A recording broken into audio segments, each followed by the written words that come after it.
Et donc, on peut débuter. Bonjour tout le monde. Bienvenue à la présentation Se loger à Québec, possibilités et informations essentielles.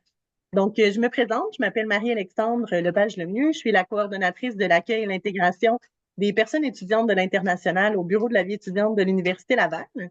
Et je suis avec Louis et David. Donc, je vous laisse vous présenter, messieurs. Merci. Je m'appelle Luis René Ayala, je suis le directeur du bureau de la vie étudiante. Oui. Bonjour tout le monde. David Sparrow. Moi, je suis directeur adjoint au service des résidences à l'Université Laval. Bien, merci. Donc, le but de la présentation aujourd'hui, c'est vraiment de vous présenter le fonctionnement du logement au Québec et dans la ville de Québec. Donc, vous avez peut-être entendu, on est deux personnes du bureau de la vie étudiante et on est avec les étudiants internationaux, mais soyez sans crainte, si vous êtes des personnes québécoises, canadiennes, la présentation s'adresse aussi à vous si vous provenez de région et vous souhaitez mieux vous situer dans la ville de Québec là, pour faire des choix pour vos logements quand vous arriverez à l'université. Donc, petit plan de la présentation d'aujourd'hui. Alors, on va discuter un peu de la situation actuelle de la ville de Québec. On fera un petit dictionnaire du logement, donc plus pour les étudiants de l'international, que vous sachiez quoi rechercher. On va vous présenter aussi nos options, donc sur le campus et à l'extérieur du campus.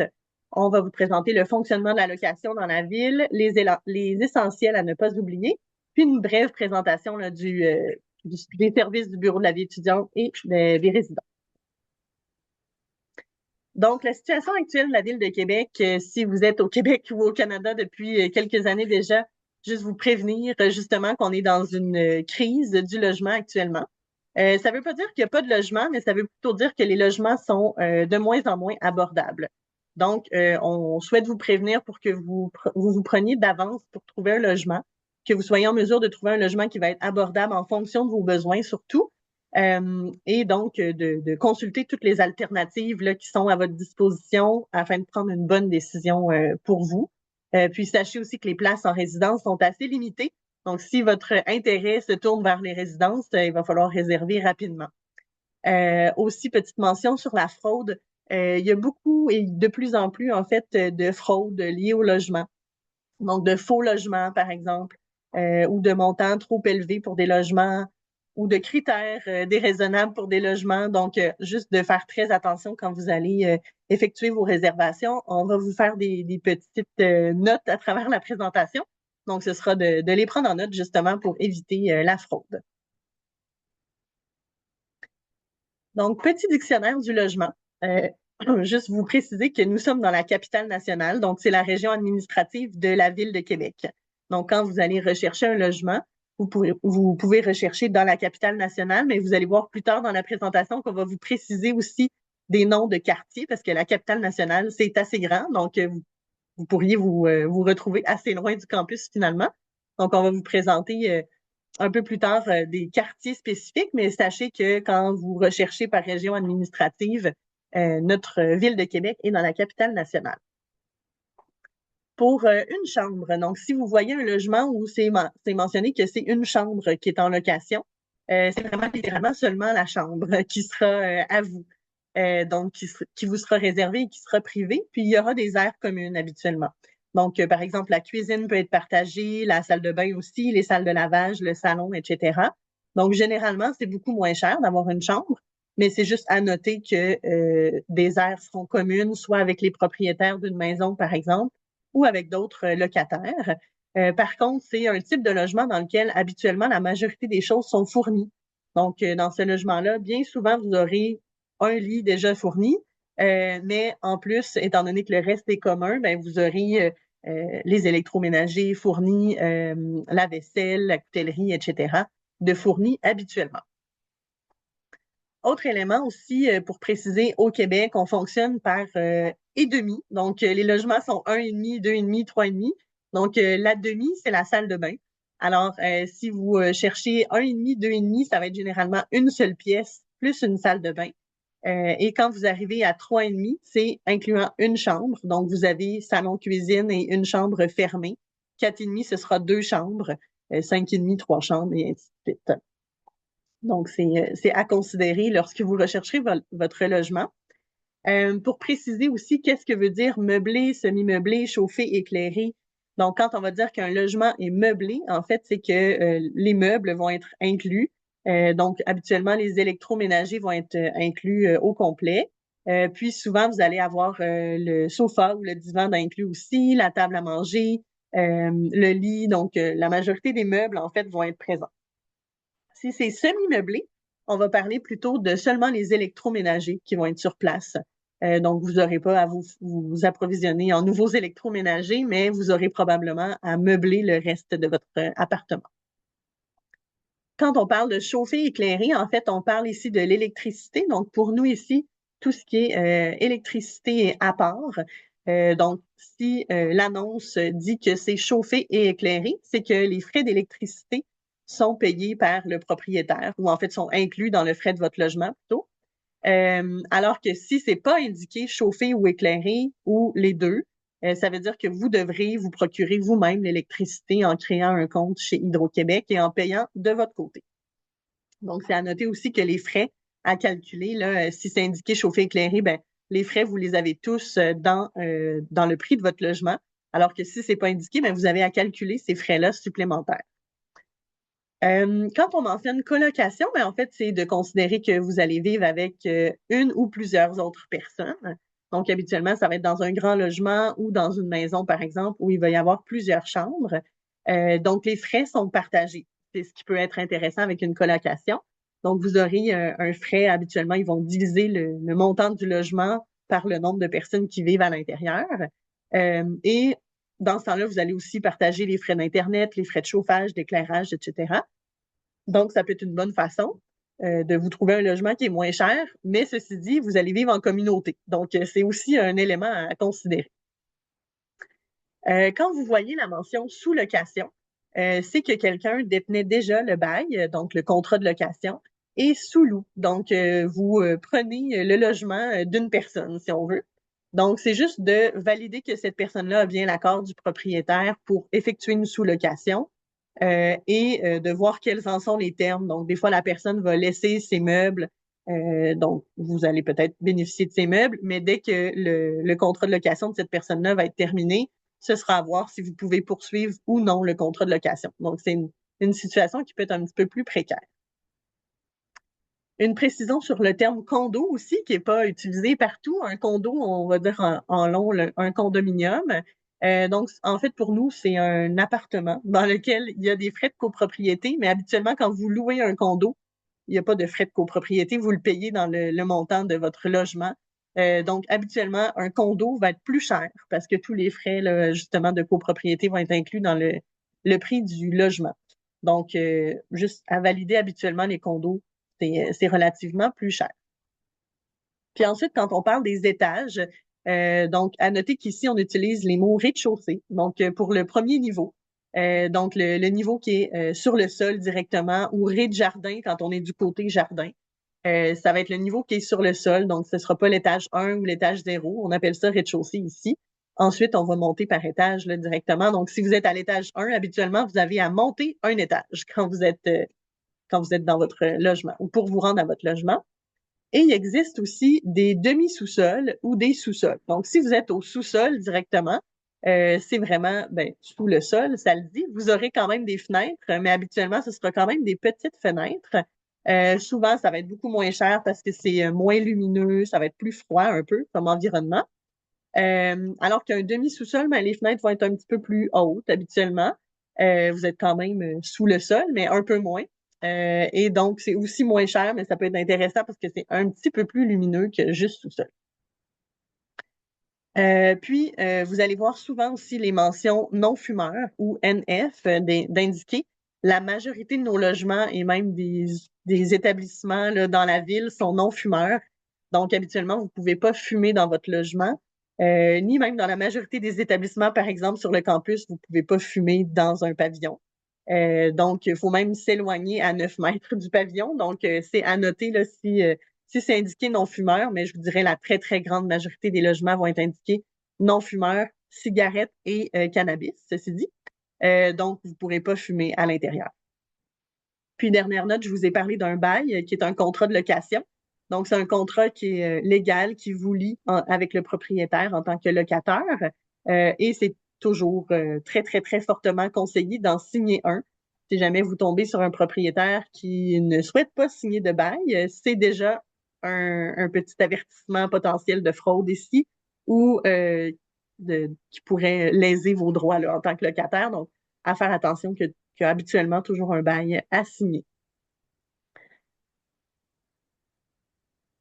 Merci Marie-Alexandre. Donc maintenant qu'on connaît les mots qu'on va retrouver de façon plus récurrente quand on fait une recherche des logements, on va parler des options des logements et aller plus dans les détails des deux options. Donc les options qu'on trouve sur le campus. Donc quand on parle des options au campus, on parle des résidences universitaires et les options qui existent à l'extérieur du campus. Les deux options sont des bonnes options, mais ça fonctionne de façon différente. Ça dépend beaucoup de ce que vous cherchez. Si vous avez des besoins, par exemple, d'être plus dans un lieu tranquille, moins tranquille, vous voulez interagir plus avec des autres étudiants ou d'autres personnes. Donc, ça dépend beaucoup de vos critères et également les budgets. On va revenir souvent pendant la présentation.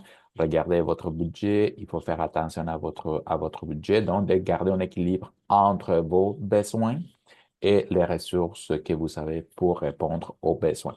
Donc, nous allons commencer avec l'option sur le campus et je passe la parole à David. Oui, merci beaucoup, Louis. Euh, donc, on va commencer avec la présentation de nos résidences. Ben, on a d'abord 4 édifices de résidence sur le campus, plus de 2300 chambres. Le format ou le type d'unité qu'on a actuellement, c'est des chambres qu'on va appeler traditionnelles là, dans les universités canadiennes. Donc, puis comme l'expliquait tout à l'heure Marie-Alexandre, donc vraiment une chambre qui comprend un lavabo. C'est une chambre qui est meublée, c'est chauffé, c'est éclairé. L'Internet sans fil est fourni également. C'est tous des chambres non-fumeurs aussi, puisque sur le campus. La particularité aussi, c'est que nous, on fait un bail de 8 mois, donc un bail qui s'arrime quand même avec une année académique. Le bail commence généralement le 1er septembre, puis se termine le 1er mai. Donc, ça donne une flexibilité. Souvent, les autres baux, vous le verrez plus tard, mais ils vont être plus autour de 12 mois. Donc, nous, on offre quand même la possibilité aux gens qui souhaitent rester à l'été de prendre une entente là, pour demeurer avec nous durant la période estivale. Mais sinon, ce n'est pas obligatoire, là. Donc, on s'engage vraiment uniquement pour un bail de 8 mois. Pour rester ici, il faut être bien sûr inscrit à temps complet à l'Université Laval. Ça, c'est quelque chose qui est important. Donc, il faut absolument être inscrit là, à temps complet à chacune des sessions, exception pour la session d'été, par contre. Donc, ceux qui voudront rester à l'été n'auront pas besoin d'être aux études pour la période estivale. Ensuite, dans nos résidences, je vous parlais qu'on a 4 édifices, 2300 chambres. On a des édifices qui sont mixtes, à l'exception de une qui va être, dont les chambres sont louées uniquement à des femmes. Ça n'empêche pas que les hommes peuvent accéder à ces bâtiments-là pour aller voir une amie, aller faire des travaux. Donc, l'accès est quand même possible là, pour tout type d'invités, mais les chambres sont louées uniquement à des femmes pendant l'année académique. La majorité de nos résidences, on va avoir des planchers uniquement pour hommes, des planchers uniquement pour femmes. On a une résidence avec des planchers qui sont mixtes, donc hommes et femmes mélangés sur l'étage. Nos salles de bain, par contre, sont pratiquement tous soit hommes, soit femmes. On a quelques salles de bain qui sont non genrées, donc salles de bain neutres qu'on appelle, là, que tout le monde peut utiliser. Euh, Dans le modèle, bon, je vous parlais de la chambre qui est traditionnelle, qui comporte lavabo et tout, et les meubles. Sur chaque étage ou chaque section, sur les étages, il va y avoir des salles de bain, donc salle de toilette, salle de douche, qui sont partagées, donc pour les gens qui y résident. On a aussi une grande cuisine commune, un salon commun, beaucoup de salles d'études. On a des petites salles de réception qu'on peut réserver à l'avance, plusieurs lieux là, pour étudier, relaxer, passer du temps entre amis. On va avoir ensuite la chose qui n'est pas incluse, c'est un petit frigo dans la chambre qui nous est souvent demandé, mais qui n'est pas inclus d'office. C'est possible, par contre, de la louer chez un partenaire qui a des bureaux à même nos résidences. Donc, c'est un partenaire de longue date. Ça fait plusieurs années qu'on travaille avec eux. Vous pouvez y louer un frigo même à l'avance. Donc, le réserver à l'avance, frigo, micro-ondes, il y a des petits téléviseurs, plusieurs choses qui peuvent être louées. Peut-être aussi vous mentionner que nos 4 édifices de résidence sont tous reliés avec les pavillons du campus par un tunnel. Donc, si vous connaissez un petit peu déjà le campus de l'Université Laval, là, il y a des tunnels souterrains qui permettent d'accéder à un petit peu tous les édifices. Ça permet de ne pas toujours avoir à sortir par grand froid. Si vous avez des voitures, ben, le stationnement, lui, est payant. Donc, ça, ce n'est pas inclus dans le prix du loyer. Il va falloir se procurer des vignettes de stationnement. Puis, comme l'expliquait Louis tout à l'heure, Marie-Alexandre aussi, les places en résidence, malheureusement, on n'en a pas assez pour la demande qu'on reçoit. Donc, c'est important, dès que vous êtes intéressé, de faire une demande là, le plus tôt possible parce que les places sont limitées. Euh, Généralement, pour la session d'automne 2026 à venir, nos formulaires devraient être accessibles aux environs là, de la dernière semaine de février.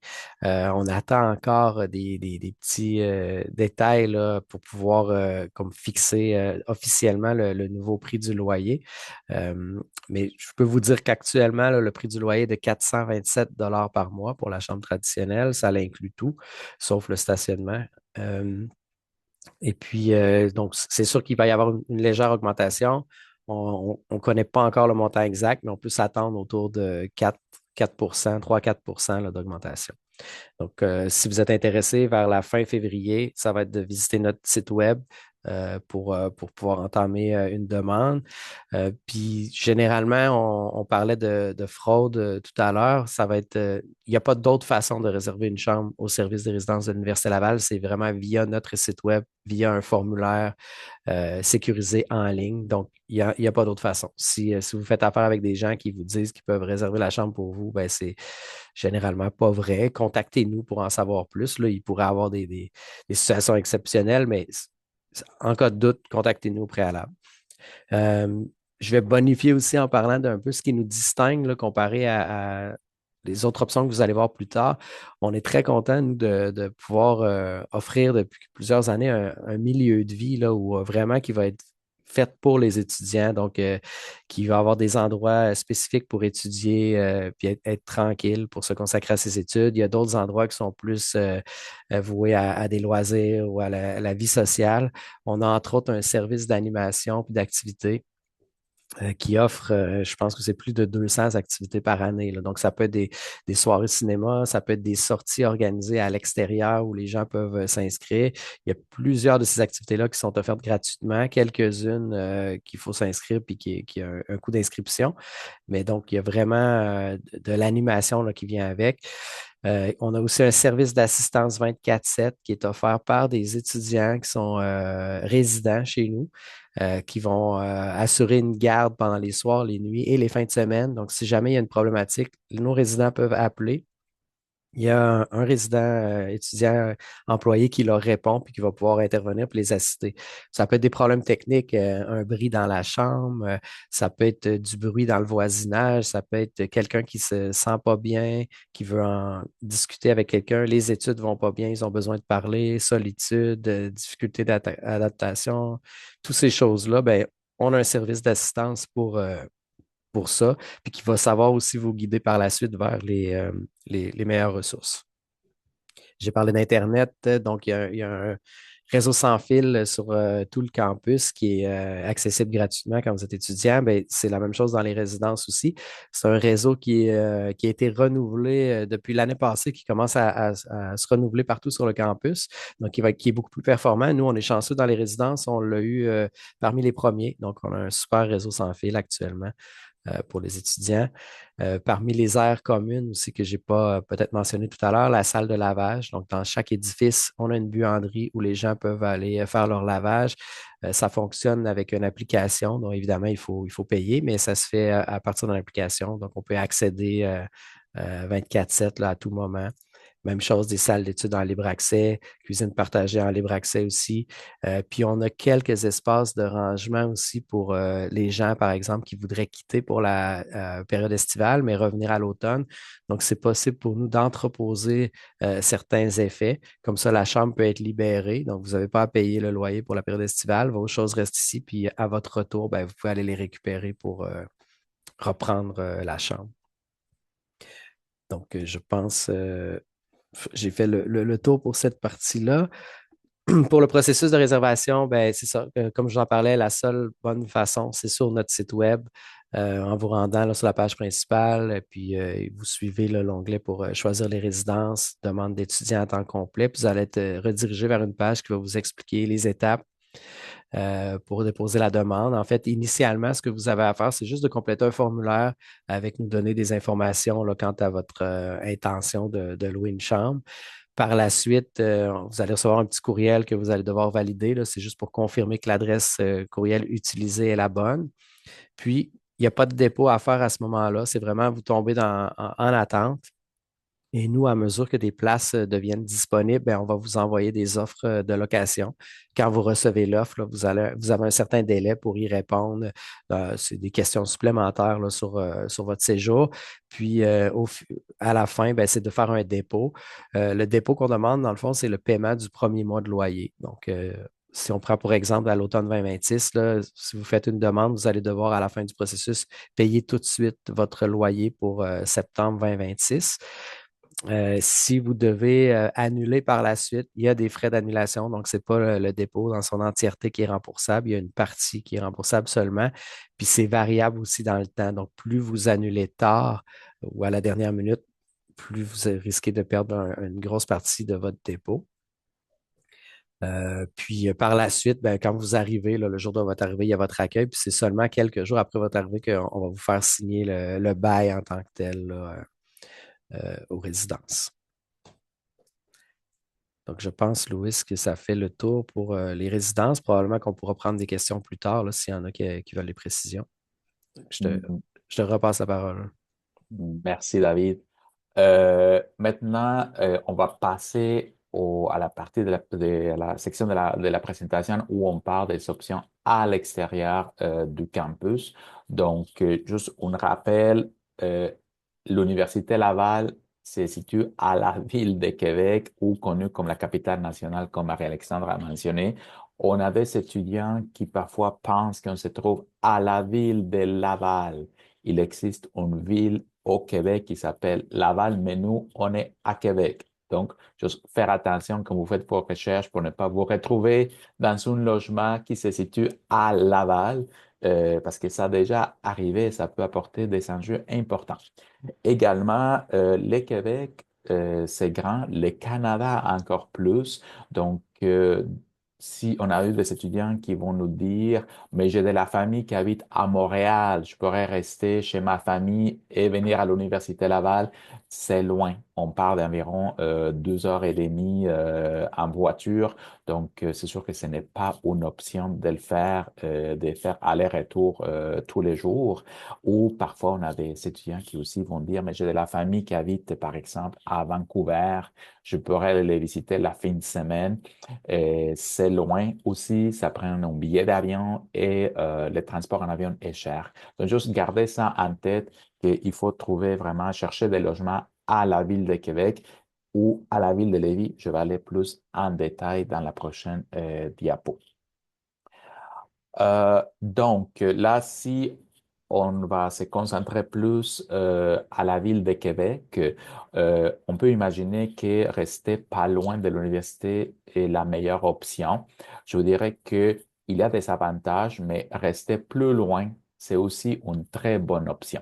Donc, l'avantage, c'est qu'on pourrait peut-être venir à pied, on pourrait peut-être prendre le vélo pour venir ici. On va mettre moins de temps dans les transports pour venir à l'Université Laval si on reste à proximité. Mais il y a des autobus qui fonctionnent très bien à Québec. Il y a certains trajets d'autobus. On l'a mis dans les PowerPoint, les numéros de trajets qui vont quand même relier toute la ville. Donc, c'est correct d'habiter plus loin. L'avantage, c'est que normalement, les prix vont diminuer si on va plus loin que les quartiers à proximité. Donc, quelques quartiers quand même très sollicités à proximité. On parle des quartiers Montcalm, Saint-Jean-Baptiste, Sainte-Foy, Saint-Roch ou les Vieux-Québec.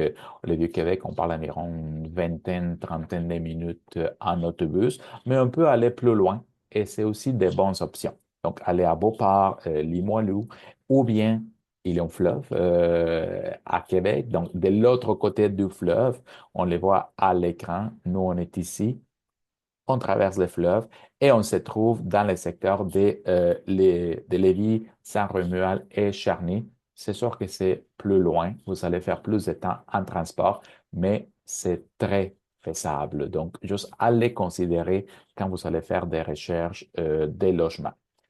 Il y a des étudiants qui nous posent la question, oui, mais si je reste plus loin, si je dois prendre l'autobus, ça veut dire que je dois payer l'autobus, donc ce sont plus de dépenses pour moi. Non, les étudiants, vous payez la passe autobus avec vos frais de scolarité. Ça fait partie des services que vous allez payer. Et vous ne pouvez pas nécessairement dire, je ne veux pas la carte d'autobus. Donc, vous allez payer, vous allez avoir votre carte d'autobus de toute façon. Donc, rester plus loin, ça ne va pas impliquer plus de dépenses pour vous. Donc, voilà pour ce qui est des quartiers. Ici, on voulait simplement vous donner une idée où est-ce que nous, on se trouve, l'Université Laval et les quartiers, comme je mentionnais, Beauport, Charlebourg, ça a l'air loin, mais c'est très faisable en autobus et sont des bonnes options, des bons quartiers. Aussi, il y a toujours l'idée que rester près de l'université, il y a une vie universitaire, beaucoup des choses à faire, des restos ou des bars pour avoir des activités plus sociales. Ça existe aussi ailleurs en ville. Donc, il ne faut pas juste se limiter à rester à côté de l'université. La question, combien ça coûte louer une chambre à l'extérieur ou bien un appartement? Ici, les montants qu'on vous donne sont vraiment à titre de référence. Ça varie beaucoup selon les quartiers, selon les niveaux de services que vous allez avoir. Est-ce que vous êtes à proximité de l'autobus, vous êtes à proximité des services comme l'épicerie et tout, mais on peut facilement penser qu'une chambre pourrait coûter à partir de 400 dollars par mois. Ça peut monter même à 700 dollars. Pour les appartements, une chambre, donc un 3,5, on peut trouver à partir de 1200 dollars et après ça monte dépendant comme je dis, l'emplacement, le type de service, le type de building. Et pour les deux chambres, on pourrait facilement dire à partir de 1500 dollars. Il faut garder en tête toutes les autres dépenses qui pourraient s'ajouter au paiement que vous faites de façon mensuelle. Est-ce que l'Internet est inclus ou non? Est-ce que vous avez une voiture, vous devez payer le stationnement chez vous en plus du stationnement à l'Université Laval? Est-ce que l'électricité et les services d'électricité, donc les assurances, donc toutes les autres dépenses que vous devez considérer dans votre budget, ça va être vraiment intéressant et poser des questions quand vous allez faire vos recherches des logements pour ne pas avoir des surprises. Et encore une fois, respectez votre budget. C'est très, très important de respecter votre budget.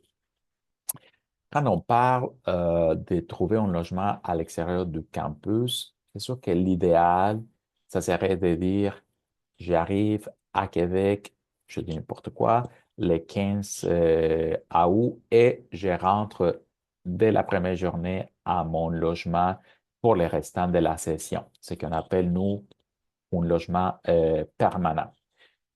La réalité, c'est que parfois, c'est pas possible parce que le logement n'est pas disponible, parce que vous devez attendre, parce que vous n'avez pas terminé vos recherches et donc vous avez besoin d'un logement temporaire. Le temps de trouver un logement permanent. Juste, on voulait faire une mention. Il ne faut pas se dire il ne faut pas que votre logement temporaire devienne votre logement permanent.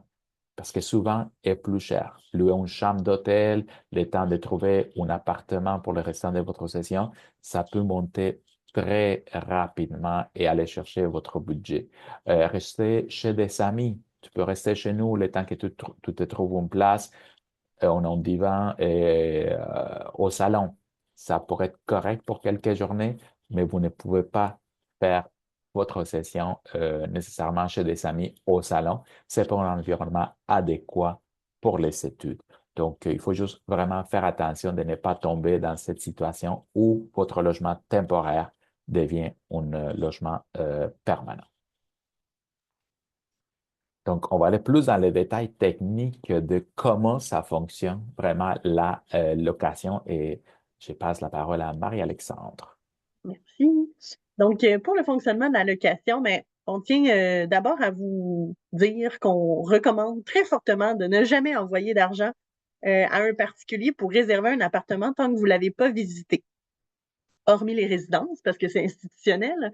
Mais à part ça, je vous dirais, si vous allez vers un logement qui est hors campus, ne jamais, jamais, jamais envoyer d'argent avant d'avoir visité un appartement, que vous soyez à l'international et donc vous ne pouvez pas visiter nécessairement ici, ou que vous soyez, par exemple, de la Gaspésie et que vous avez 8 heures de route pour venir visiter un logement. Il faut toujours avoir visité votre logement avant.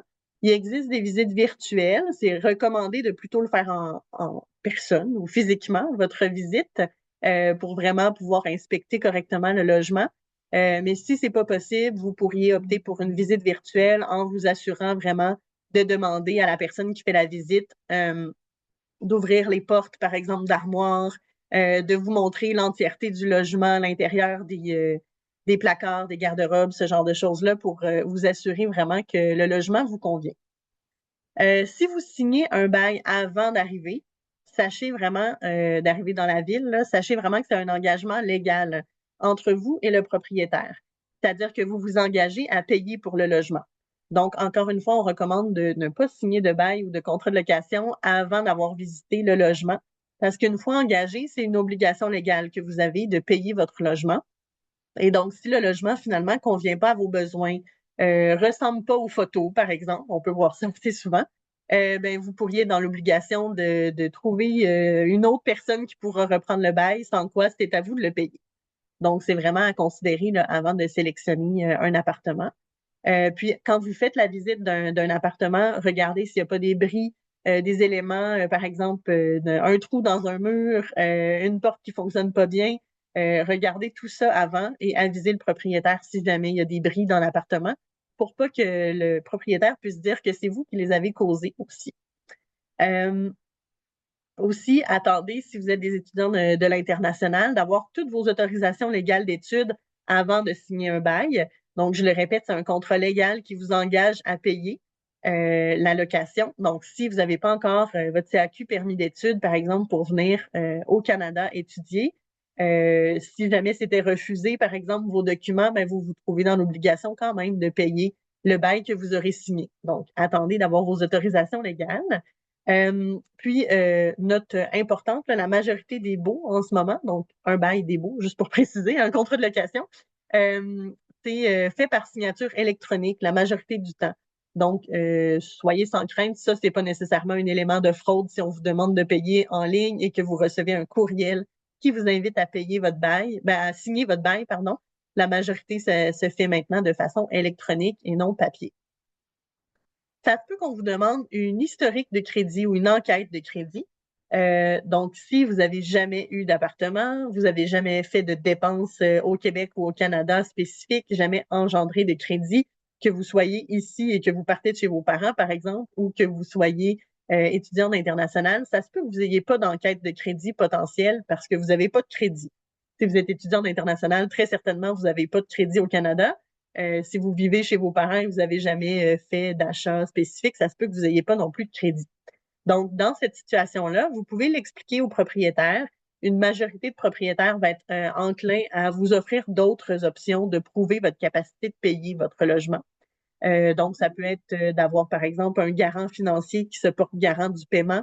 Ça peut être de prouver que vous avez des revenus, par exemple, des revenus d'emploi en prouvant que vous avez un emploi et des bulletins de paye. Ça peut être de montrer vos documents légaux si vous êtes étudiant en international. Donc, sachez qu'il existe d'autres options. Et si vous voyez enquête de crédit, n'hésitez pas à communiquer avec le propriétaire ou la compagnie de location là, pour valider quelles sont les autres options pour pouvoir louer cet appartement-là. Autre petit conseil pour bien choisir votre logement. Donc, d'abord, contactez le locataire sans attendre afin de connaître les spécificités. Donc, des fois, dans une annonce de logement, vous n'aurez pas toute l'information dont vous avez besoin. Puis peut-être que vous avez des besoins spécifiques. Par exemple, si vous avez un animal de compagnie qui vous accompagne, ben, c'est pas tous les logements qui acceptent les animaux de compagnie. Peut-être que vous aimeriez être au rez-de-chaussée, donc avoir un balcon ou avoir accès à la cour, par exemple, pour sortir votre animal. Donc, c'est pas toujours des informations qui sont disponibles dans la fiche de location. Donc, contactez toujours le locataire, le propriétaire des lieux pour valider le nombre de chambres qui sont disponibles. Qu'est-ce qui est compris aussi dans votre loyer? Donc, est-ce que vous aurez à payer l'électricité, par exemple? Est-ce qu'un stationnement est fourni? Est-ce qu'il y a une buanderie dans l'immeuble? Ou si vous devez vous procurer laveuse sécheuse?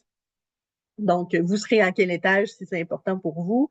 Donc, n'hésitez pas à contacter la personne qui fait l'offre d'appartement pour avoir toute l'information nécessaire. Aussi, obtenez le plus d'informations possible afin de ne pas perdre de temps à visiter un logement qui ne vous convient pas.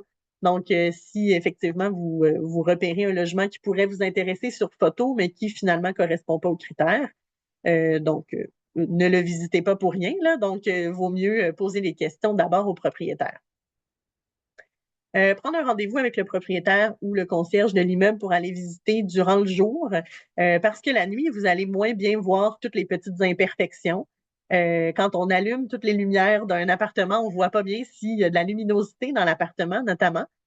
Donc, si pour vous, c'est quelque chose qui est important, mais c'est préférable d'aller visiter là, pendant le jour. Puis, c'est toujours préférable, comme je vous disais, d'aller visiter physiquement les logements pour vous assurer vraiment que ça correspond à vos besoins, mais aussi pour visiter le quartier dans lequel vous allez vivre, si c'est possible. Puis sinon, ben, d'opter pour une visite virtuelle au moins, mais de jamais rien signer tant que vous n'avez pas vu de vos yeux le logement que vous vous apprêtez à louer. N'hésitez pas à inspecter toutes les pièces puis à vérifier s'il y a des appareils électroménagers dans le logement, leur fonctionnement.